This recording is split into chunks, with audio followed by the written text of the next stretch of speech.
കർത്താവ് നിങ്ങളോട് കൂടെയും അങ്ങേ ആത്മാവോട് കൂടെ വിശുദ്ധ മത്തായി അറിയിച്ച പരിശുദ്ധ സുവിശേഷത്തിൽ നിന്ന് കർത്താവേ അങ്ങേക്ക് മഹത്വം. അധ്യായം 10, 24 മുതലുള്ള തിരുവചന ഭാഗം.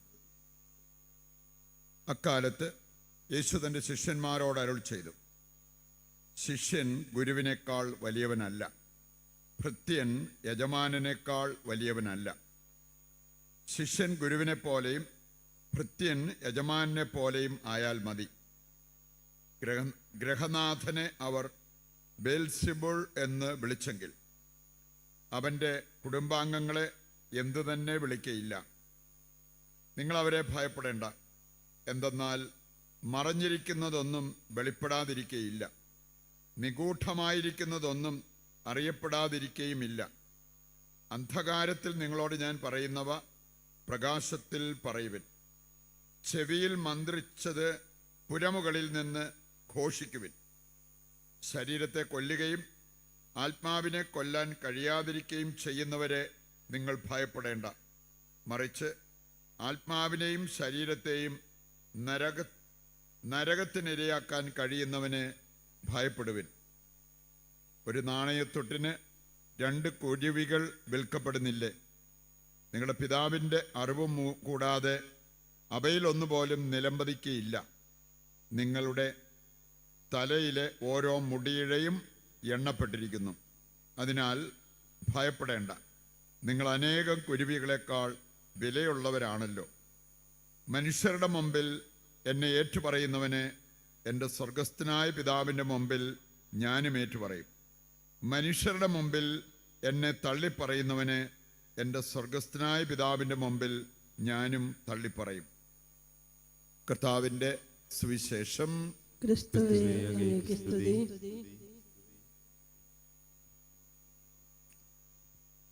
ഈശോയിൽ പ്രിയപ്പെട്ടവരെ, ഇന്നത്തെ വായനകളുടെ വെളിച്ചത്തിൽ നമുക്ക് മനസ്സിലാക്കാൻ പറ്റുന്നൊരു കാര്യം, ചില കാര്യങ്ങൾ ദൈവത്തിലേക്ക് നോക്കിയാൽ അവയ്ക്ക് പരിധിയില്ല, പരിമിതികളില്ല. അൺലിമിറ്റഡ് എന്ന് നമ്മൾ പറയാറുണ്ട്. ബുഫയൊക്കെ കഴിക്കാൻ പോയാൽ അൺലിമിറ്റഡ് ആയിട്ട് നമുക്ക് ഈറ്റ് ഓൾ യു ക്യാൻ, എന്തുമാത്രം വേണേലും കഴിക്കാം എന്ന് പറഞ്ഞ പോലെ അൺലിമിറ്റഡ് ആയിട്ട് ചില കാര്യങ്ങളെക്കുറിച്ച് നമുക്ക് കാണാൻ പറ്റുന്നത് ദൈവത്തിൽ. ഒന്നാമത്തെ കാര്യം, ദൈവത്തിൻ്റെ ശക്തിക്ക് ലിമിറ്റൊന്നുമില്ല. നമ്മുടെയൊക്കെ ശക്തിക്ക് ലിമിറ്റുണ്ട്. 5-6 പേര് നമ്മളെ വട്ടം കൂടി പിടിച്ചു കഴിഞ്ഞാൽ ചിലപ്പോൾ നമുക്ക് അനങ്ങാൻ പോലും പറ്റിയെന്ന് വരില്ല. ദൈവത്തിൻ്റെ ശക്തിക്ക് പരിധിയില്ല, പരിമിതികളില്ല. ഇത് വ്യക്തമാക്കുന്ന ഒരു വചനഭാഗമാണ് ഇന്നത്തെ ആദ്യ വായനയിൽ നമ്മൾ കേട്ടത്. അവർ പ്രാർത്ഥിച്ചിരുന്നപ്പോൾ, അല്ലെങ്കിൽ ഏശയ്യായിക്ക് കിട്ടിയ ഒരു സ്വർഗീയ ദർശനം. ഇനി അതിൽ പറഞ്ഞിരിക്കുന്നത്, അവരെല്ലാവരും ദൈവത്തെ പാടിപ്പുകഴ്ത്തിയപ്പോൾ ആ സ്ഥലം മുഴുവൻ ധൂപാമൃതമായി. നമ്മൾ കാണുന്നുണ്ട് പുറപ്പാട് പുസ്തകം 19-ാം അധ്യായം എടുക്കുമ്പോൾ അവിടെയും പറയപ്പെട്ടിരിക്കുന്ന ഒരു കാര്യം, ജനം സീനായ് മലയിൽ ഒരുമിച്ച് കൂടി. കുറച്ച് കഴിഞ്ഞപ്പോൾ അവർക്ക് മനസ്സിലായൊരു കാര്യം, ആ ഭൂമി കുലുങ്ങി. നമ്മൾ ചിലപ്പോൾ ഒരു മരം പിടിച്ച് കുലുക്കാൻ നോക്കിയാൽ ചിലപ്പോൾ അനങ്ങിയെന്ന് പോലും വരില്ല. ഭൂമി കുലുങ്ങി. മാത്രമല്ല, ആ ഭൂമി ഈ പുക കൊണ്ട് നിറഞ്ഞു. ദൈവത്തിൻ്റെ സാന്നിധ്യം അവിടെ വെളിപ്പെട്ടതാണ്. ഈ സാന്നിധ്യം എത്ര വലുതാണ് എന്ന് നമുക്ക് മനസ്സിലാക്കാൻ സാധിക്കും. പുതിയ നിയമത്തിൽ നമ്മൾ കാണുന്നുണ്ട്, അപ്പസ്തോല പ്രവർത്തനം 4-ാം അധ്യായം അതിൻ്റെ 31-ാമത്തെ വചനം. അവിടെ പറഞ്ഞിരിക്കുന്നത്, അവർ പ്രാർത്ഥിക്കാൻ ഒരുമിച്ച് കൂടി പ്രാർത്ഥിച്ചു. പ്രാർത്ഥന കഴിഞ്ഞപ്പോൾ അവരിരുന്ന സ്ഥലം കുലുങ്ങി. ദൈവത്തിൻ്റെ സാന്നിധ്യമാണ് അവിടെ വെളിപ്പെട്ടത്. ഇങ്ങനെയൊക്കെ നമ്മൾ പ്രാർത്ഥിക്കാനിരിക്കുമ്പോൾ വല്ല അനുഭവമൊക്കെ ഉണ്ടാകുകയാണെങ്കിൽ ആ സമയത്ത് നമുക്കിരുന്ന് ഉറങ്ങാൻ പറ്റുമോ? ആ സമയത്ത് നമുക്ക് മറ്റെന്തെങ്കിലും വിചാരിച്ചിരിക്കാൻ പറ്റുമോ? അനുഭവമില്ലാത്തതാണ് കുഴപ്പം. ഈ അനുഭവം ഉണ്ടാകണമെങ്കിൽ നമ്മൾ ദൈവ സാന്നിധ്യം അനുഭവിക്കാൻ തക്കവിധം നമ്മുടെ ജീവിതത്തെ ക്രമീകരിക്കണം. നമ്മൾ കാണുന്നുണ്ട്, ബൈബിളിലൂടെ കടന്നു പോകുമ്പോൾ ഇഷ്ടം പോലെ സംഭവങ്ങൾ, ദൈവത്തെ കാണാൻ പറ്റിയ സംഭവങ്ങൾ, സ്വർഗം ദർശിക്കാൻ പറ്റിയ സംഭവങ്ങൾ. അതിലൊന്നാണ് ഇന്നത്തെ ആദ്യ വായനയിൽ നമ്മൾ കണ്ടത്, ഏശയ്യായിക്കുണ്ടായ കാര്യം. ഇതുപോലെ തന്നെ നമ്മൾ കാണുന്നുണ്ട് എസെക്കിയേലിൻ്റെ പുസ്തകം 1-ാം അധ്യായം അതിൻ്റെ ആദ്യ വചനങ്ങൾ വായിച്ചാൽ പല ആവർത്തി എസെക്കിയേൽ സ്വർഗം ദർശിക്കുന്നതിനെക്കുറിച്ച് അവിടെ പറഞ്ഞിട്ടുണ്ട്. ഞാൻ അതിൻ്റെ അവസാനം 28-ാമത്തെ വചനത്തിലേക്ക് വരുമ്പോൾ എസെക്കിയേൽ കമിഴ്ന്ന് വീണ് ദൈവത്തെ ആരാധിക്കുന്ന രംഗം. കാരണം അവൻ ദൈവത്തെ കണ്ടു, സ്വർഗം കണ്ടു, അതുകൊണ്ടാണ് ദൈവത്തെ ആരാധിച്ചത്. പ്രാർത്ഥനയിൽ ദൈവത്തെ കാണുന്നവർ, ദൈവത്തെ അനുഭവിക്കുന്നവർ ആ പ്രാർത്ഥനയിൽ മുഴുകിയിരിക്കും. അങ്ങനെയുള്ള പ്രാർത്ഥനകളാണ് ഒരുപാട് ആത്മീയ വളർച്ചയ്ക്ക് കാരണമാകുന്നത് എന്നുള്ള കാര്യം നമ്മൾ മനസ്സിലാക്കിയിരിക്കേണ്ട കാര്യമാണ്. പ്രിയപ്പെട്ടവരെ, ഇന്നത്തെ ആദ്യ വായനയിൽ 2-3 കാര്യങ്ങൾ ഇങ്ങനെ പരസ്പര പൂരകങ്ങളായ കാര്യങ്ങൾ കാണാൻ പറ്റും.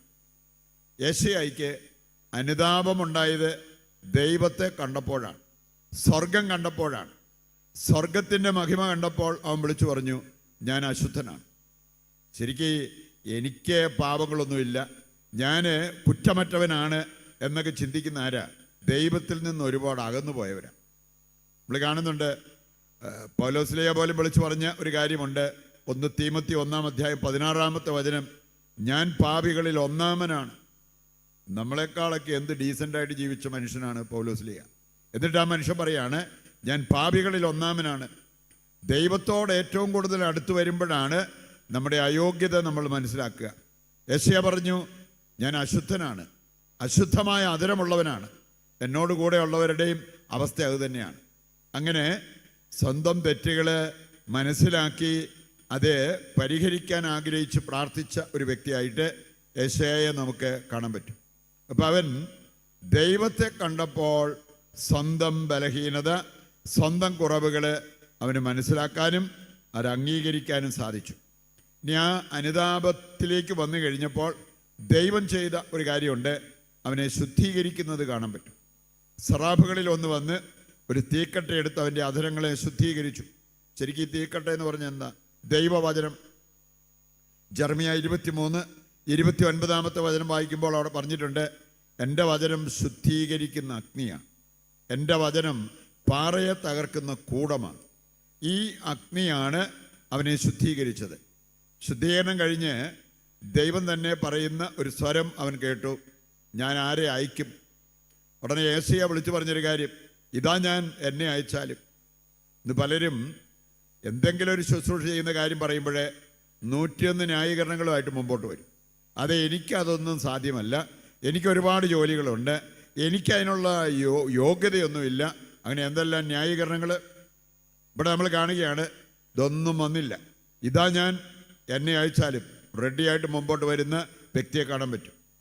ശുദ്ധീകരണം നടക്കാതെ എന്തെങ്കിലും കർത്താവിന് വേണ്ടി ചെയ്യണമെന്നുള്ള ഒരു ചിന്ത നമുക്ക് വന്നെന്ന് വരില്ല. നമ്മളെ വിശുദ്ധീകരിക്കണം, നമ്മുടെ കുടുംബത്തെ വിശുദ്ധീകരിക്കണം. ആ കുടുംബം വിശുദ്ധീകരിക്കപ്പെട്ടാൽ കുടുംബാംഗങ്ങൾ ഒന്നിച്ച് നിന്ന്, ജോഷുവ 24:15 പറഞ്ഞിരിക്കുന്നത് നമുക്ക് കാണാൻ പറ്റും, ഞാനും എൻ്റെ കുടുംബവും കർത്താവിനെ സേവിക്കും. അങ്ങനെയൊക്കെ പറയാൻ സാധിക്കണമെങ്കിൽ ഈ വിശുദ്ധീകരണം നമ്മുടെ വ്യക്തി ജീവിതത്തിലും നമ്മുടെ കുടുംബത്തിലും സംഭവിക്കണം എന്നുള്ളത് നാം മനസ്സിലാക്കിയിരിക്കേണ്ട കാര്യമാണ്. വീണ്ടും പ്രിയപ്പെട്ടവർ, ഇന്നത്തെ സുവിശേഷഭാഗം നമ്മെ ഓർമ്മിപ്പിക്കുന്ന ഒരു കാര്യം, ദൈവത്തിൻ്റെ സ്നേഹത്തിന് പരിധിയില്ല, പരിമിതികളില്ല. ദൈവത്തിൻ്റെ സ്നേഹം, ആ സ്നേഹത്തിൻ്റെ ഭാഗമായി ദൈവം കാണിക്കുന്ന കരുതൽ. നമ്മൾ കേട്ടു, നിന്റെ തലയിലെ മുടി എത്ര എണ്ണമുണ്ടെന്ന് ദൈവം എണ്ണിയിരിക്കുന്നു. നമുക്ക് മുടി കുറവാണെങ്കിൽ പോലും എത്ര എണ്ണം ഉണ്ടെന്ന് പറയാൻ പറ്റില്ല. പിന്നെ ഇത് നല്ല ഉള്ളുള്ള മുടിയാണല്ലോ, നമുക്കറിയില്ല. പക്ഷേ ദൈവത്തിന് കൃത്യമായിട്ട് അറിയാം, ആ തലയിൽ നിന്ന് ഒരെണ്ണം കൊഴിഞ്ഞു വീഴുന്നതും ഒരെണ്ണം മുളച്ചു വരുന്നതുമെല്ലാം ദൈവം അറിഞ്ഞുകൊണ്ടാണ് ഇരിക്കുന്നത്. പ്രഭാഷകൻ 42:20 വായിച്ചാൽ അവിടെ പറഞ്ഞിട്ടുണ്ട്, ഒരു ചിന്തയും ദൈവത്തിന് അജ്ഞാതമല്ല, ഒരു വാക്കും ദൈവം കേൾക്കാതെ പോകില്ല. എന്ന് പറഞ്ഞാൽ നമുക്കൊന്നും പ്രൈവസി ഒന്നുമില്ല. ദൈവം സകല കാര്യങ്ങളും അറിഞ്ഞുകൊണ്ടിരിക്കുന്ന ഒരു ദൈവമാണ് എന്നുള്ള ആ ഒരു ബോധ്യം നമുക്കുണ്ടാകണം. എന്നെ ആരും മനസ്സിലാക്കുന്നില്ല എന്നും ആരും ഇനിമേൽ പറഞ്ഞു പോകരുത്. എന്നെ ആരും മനസ്സിലാക്കുന്നില്ല, എൻ്റെ അവസ്ഥ വല്ലാത്ത അവസ്ഥയാണ്, ഇങ്ങനെയൊക്കെ പലരും സംസാരിച്ചേക്കാം. ഇനി സങ്കീർത്തനം 27:10 വായിച്ചാൽ അവിടെ പറഞ്ഞിട്ടുണ്ട്, അപ്പനും അമ്മയും നിന്നെ കൈവിട്ടാലും കർത്താവ് നിന്നെ കൈക്കൊള്ളും. പറയുന്നുണ്ട്, മറ്റാരും നിന്നെ മനസ്സിലാക്കുന്നില്ലെങ്കിലും നിന്റെ ദൈവം നിന്നെ മനസ്സിലാക്കുന്നു, നിന്റെ നൊമ്പരങ്ങൾ മനസ്സിലാക്കുന്നു. അതുപോലെ തന്നെ നിന്റെ രഹസ്യ പാപങ്ങൾ പോലും ദൈവം അറിഞ്ഞുകൊണ്ടാണ് ഇരിക്കുന്നത്. ഈ യാഥാർത്ഥ്യം നമ്മൾ തിരിച്ചറിഞ്ഞാൽ ദൈവത്തിൽ ആശ്രയിക്കാൻ നമ്മൾ മടിക്കില്ല. ദൈവത്തെ മാനിക്കാൻ നമ്മൾ മടിക്കില്ല. മനുഷ്യരെ മാനിച്ചും മനുഷ്യപ്രീതി തേടിയും പോകേണ്ടവരല്ല ദൈവമക്കൾ എന്നുള്ള ആ ഒരു യാഥാർത്ഥ്യം നമ്മൾ തിരിച്ചറിയണം. ഈ തിരിച്ചറിവോടെ അർത്ഥവത്തായ ഒരു ക്രിസ്തീയ ജീവിതം നയിക്കുവാൻ വേണ്ട കൃപയ്ക്കും അനുഗ്രഹത്തിനുമായിട്ട് ഇന്നത്തെ ബലിയിൽ ദൈവത്തോട് നമുക്ക് പ്രത്യേകം പ്രാർത്ഥിക്കുകയും ചെയ്യാം.